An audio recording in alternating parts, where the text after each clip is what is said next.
Assalamu alaikum, this is Abdullah Shami with you, and today we are going with a recorded lecture. And today we are going to talk about one very important thing. We are going to initiate a discussion related to the sociological perspectives, because these perspectives are very important. This is all about to view something. Actually, sociology is a study of society, and there are multiple ways to look into the society. There are multiple ways, or you can say multiple perceptions related to the society. Some people assume that this society is very good and this society must go as it's going on. Let's suppose they demand for the stability within the society.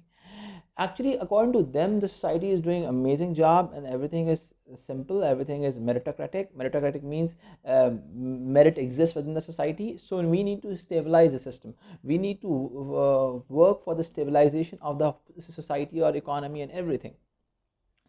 But on the other hand, there are some people, according to them, this society is not good at all, because this society is creating some social inequality. It could be a class inequality and it could be a gender inequality. According to some people, the society, according to some theorists, actually, this society is all about the idea of what?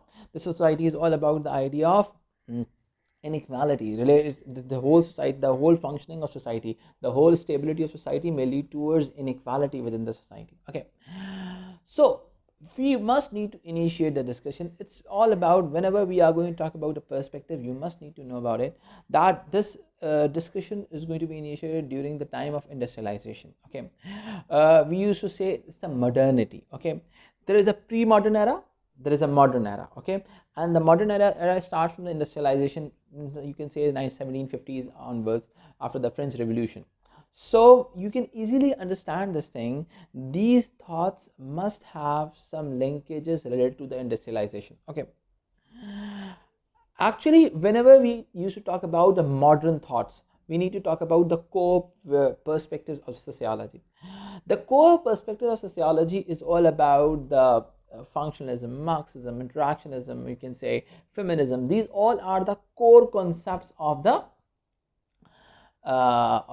these are core concepts of sociological perspectives. Okay, actually, whenever we used to talk about the idea related to the sociological perspectives, we need to initiate a discussion with industrialization.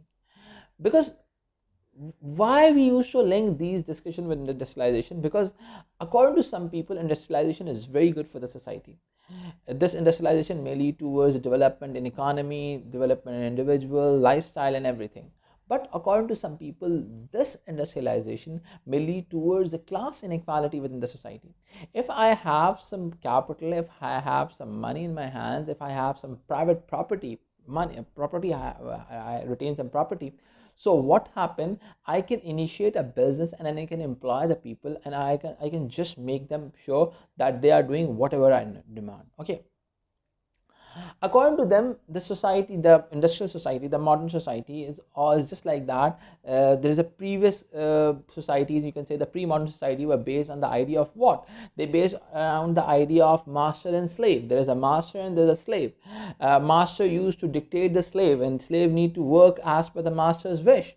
So in the industrial societies also, there are some capitalists who used to direct the working class individuals, who used to direct their employees, their manual workers, their non-manual workers. So they need to act as per the demand of the society, or you can say they need to act as per the demand of the capitalists. So they according to them, there is no differentiation within the pre-modern sides of society and the modern side of the society, because in the both sides the class inequality exists. Okay, first we need to understand this thing, that in pre-modern times, what happened?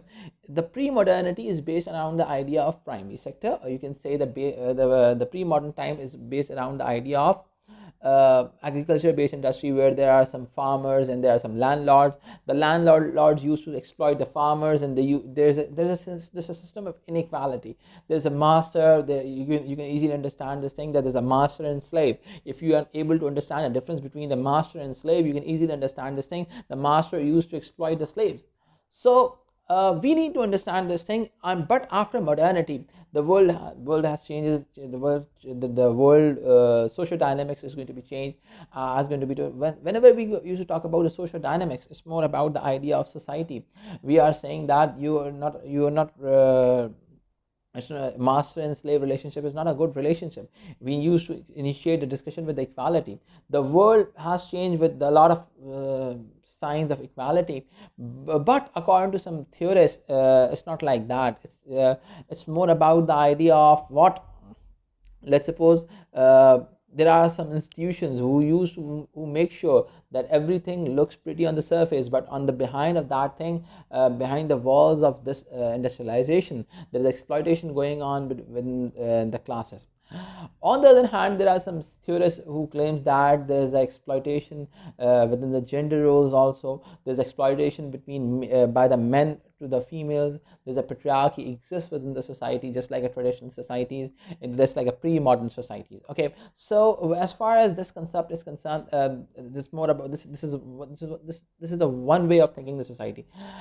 Whenever I am teaching perspectives, I used to say one very basic thing. Let's suppose there is a glass of water.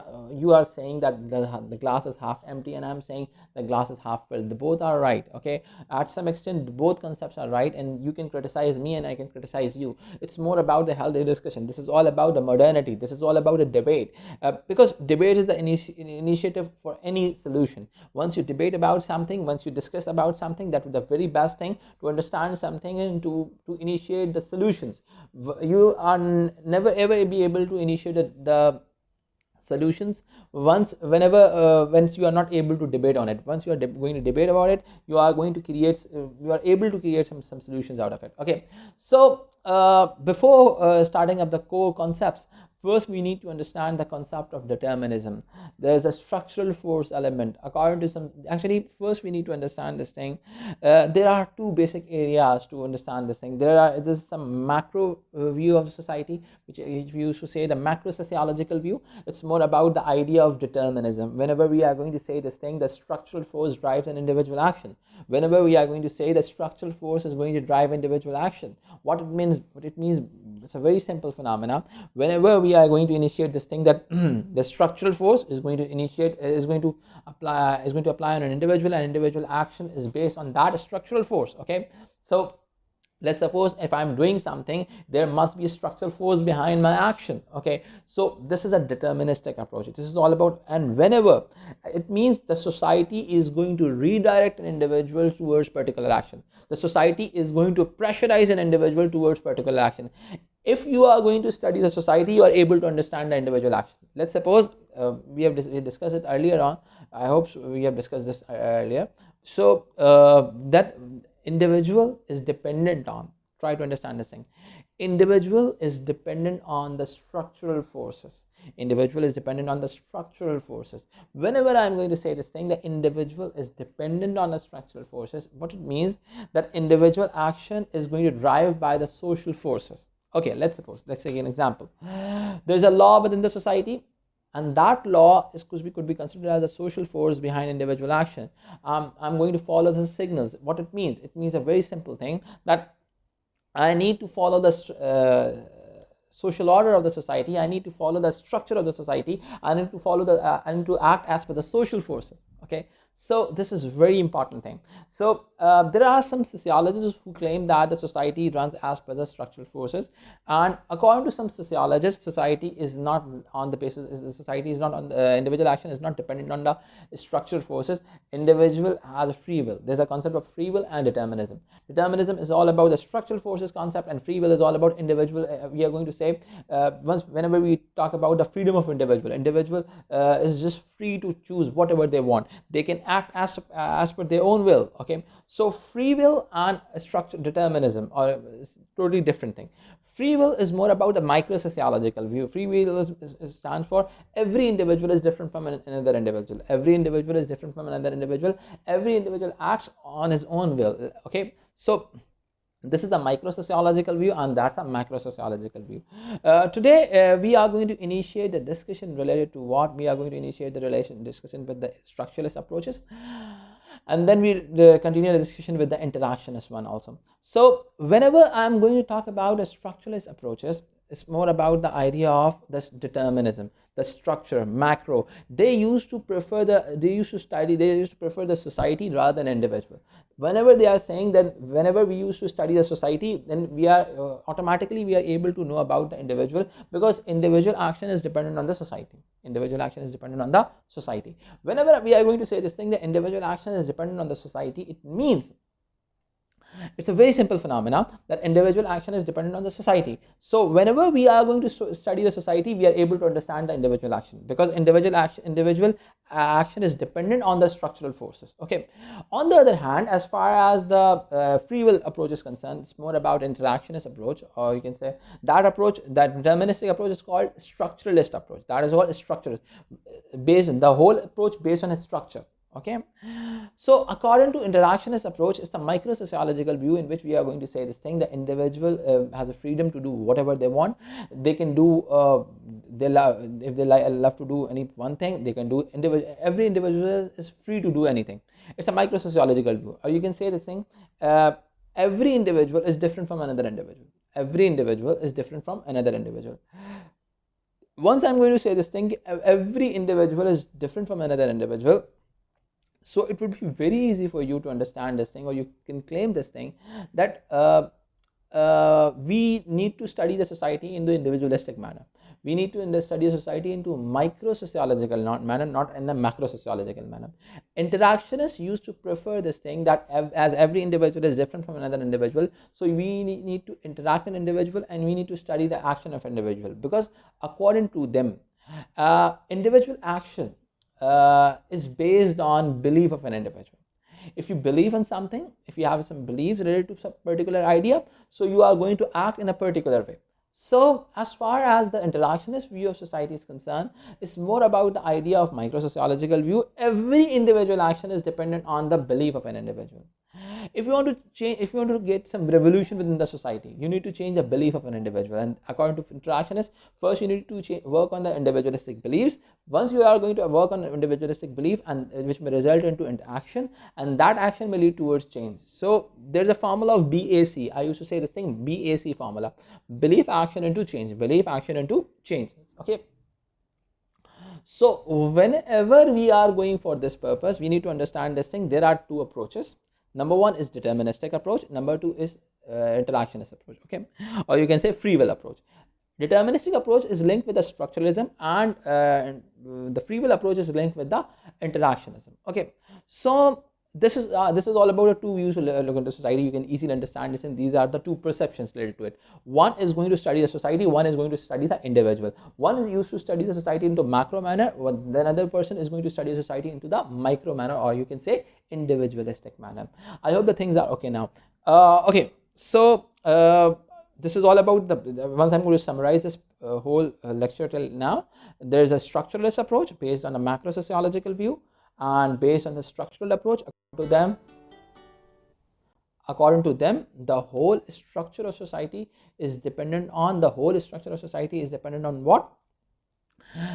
Structural forces. But on the other hand, there is another approach which is called interactionist approach, based on the idea of free will, or you can say the micro sociological view, because they assume that we need to study society in the individualistic manner. Okay, so this is all about the core basic theories. Okay, afterwards, now we are moving forward, and we are going to study this thing into the whole different way. It's all about the idea of what we are going to understand this thing. Structuralism is based around the idea of what there are two types of structure. There are further two division within the structuralism. Number one is all about the consensus approach. Number two is all about the conflict approach. Consensus, according to consensus approach, we need to go for the stability. They demand for the stability. They want, as the things are going on, they support it as it is. Okay, so but on the other hand, the conflict approach used to oppose the idea of existing social order. They need a revolution. Why would they need a revolution? If you want to change something, there is some problem within the existence of social order. That's why you are going for the change. The main purpose of the conflict approaches is all about the social inequality. Rather it could be the class inequality, rather it could be the gender inequality. They used to oppose existing social order just because of this social inequality. They want to remove this social inequality within the society.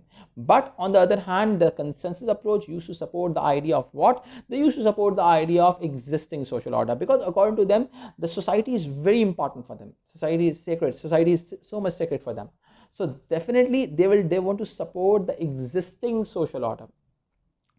According to them, all social institutions, according to, I'm talking about a consensus approach, these social institutions of the society is very important. Let's suppose let's suppose family, education, media, religion. These all social institutions are just like a organ of the human body, just like the organ of the human body. Okay, so why is this so? Because according to them, all these social institutions are performing several important functions for the society. Okay, and these functioning may lead towards the functioning of the society, because the whole human body, the functioning of the human body is dependent on what?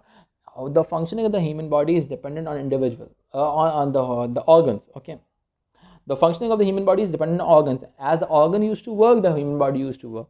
So we need to understand this idea that the whole system is dependent on this. So functionalists, or you can say that the consensus approach people, consensus approach theorists will support the idea of existing social order, because this social order may lead towards what? This social order may lead towards the functioning of the society. On the other hand, the conflict theorists like Marxists, or you can say feminists, these theorists will definitely oppose the idea of existing social order, or you can say the existing working of society, because they assume that this existing working of society may lead towards social inequality. According to Marxists, existing social order may lead towards a class inequality. Okay, there are two classes. You can say the ruling class and working class. You can say ruling. According to Marxists use the term bourgeoisie for the ruling class, and they use a proletariat term for the working class. So what it means, it's a very basic idea that this differentiation may lead towards what? This differentiation may lead towards the idea of this differentiation may lead towards the idea of class inequality. This thing may lead towards class inequality. Classes are going to be unequal. Okay, both classes are become unequal. They are so much unequal. Let's suppose the ruling class used to oppress the working class. The ruling class used to oppress the working class of the society. The ruling class used to oppress the working class of the society with no reason. Okay, there are a lot of reasons behind it, because they want to protect their private property and everything. So we'll discuss it later on. But the thing is this: you need to understand this idea that according to Marxists, the existing social order may lead towards the class inequality. Okay, moving furthermore, there is another conflict approach which is considered as feminism. According to feminists, existing social order may lead towards the gender inequality. Existing social order may lead towards gender inequality. How is this so? It's a very simple phenomenon. According to feminists and according to Marxists, both they oppose existing social order, and they assume that all these social institutions may lead towards social inequality. According to Marxists, the family is going to reproduce a class inequality. How? We'll discuss later on. The education system is going to establish the class inequality. How? We will discuss later on. And media, religion, workplace, economy, and everything is going to reproduce the class inequality. And same as feminists. Feminists assume that all these social institutions may lead towards the gender inequality. How is this? So I'm just going to share this basic idea. According to feminists, the family is going to reproduce the gender inequality, because according to feminists, the family is going to reproduce the gender roles, or you can say the gendered roles, or you can say the segregation within the genders. How is this? So the male are trained with the instrumental role, or you can say the economic role for the society. On the other hand, females are trained into the expressive or emotional role of the society. Okay, so as you can easily understand this thing, the blue color is going to be linked with the boy, and pink color is linked with the girl, because all these elements, these segregations, actually Feminists don't like segregation. They say assume that this segregation may lead towards inequality. Once I'm going to say this thing, actually the thing is that the segregation may lead towards inequality. It could be a class inequality, it could be a gender inequality. Once I'm going to assume every individual as a single individual, as a simple individual, once I'm not going to segregate two individuals as the upper class or the working class, then there is no way of class inequality. Or once I'm not going to segregate the roles of a male and female, there is no way of for the no there is no point of inequality, or you can say the gender inequality. But if I am going to segregate two individuals, once I'm going to say this, she's a girl and she's a boy, so this thing may lead towards inequality. I hope the things are okay now. So we are assuming the idea that this is actually inequality. This is all about inequality part. So according to them, family is going to reproduce gender inequality, and afterwards the education system is going to lead the particular gender inequality with the help of gendered curriculum, and afterwards the workplace is going to create the gender inequality through horizontal segregation and vertical segregation. I just want to share one thing to you. The vertical segregation means the upper position of organizations is going to be controlled by the males, and lower position of the organization is going to be controlled by the females. So this is the all these social institutions. Let's suppose media is going to represent female into different way, and the religion, they have some views related to the religion also. So according to them, all these social institutions may lead towards social inequality. It could be in the form of the class, it could be in the form of gender inequality. So according to them, this is a conflict approach. You can easily understand. Now I'm going to back. There is one approach which is considered a structuralist approach, macro level view of society or deterministic view of society, in which they assume that the structure of society is going to run by the social forces and individual action is dependent on social forces. Okay. On the other hand, we have an assumption of interactionist perspective, who assume that the society is made up of individual action, and individual action is dependent on beliefs of a person. So they study society into individualistic manner. They used to study society into the individualistic manner, or you can say they study society into the micro level view, or you can say the micro sociological view. So they give the power to the individual, and deterministic people give the power to the society. So the interactionists used to study society into the individualistic manner, and they assume that the whole structural forces is dependent on what? There's nothing like structural forces. They assume that the interactions assume that there is nothing like structuralist forces. Every individual is free to choose whatever they want. So they want to know, if they want to study a society, they believe on individual, and they said that this thing, or if you want to study a society, we need to study an individual rather than the society itself. Okay, so moving forward,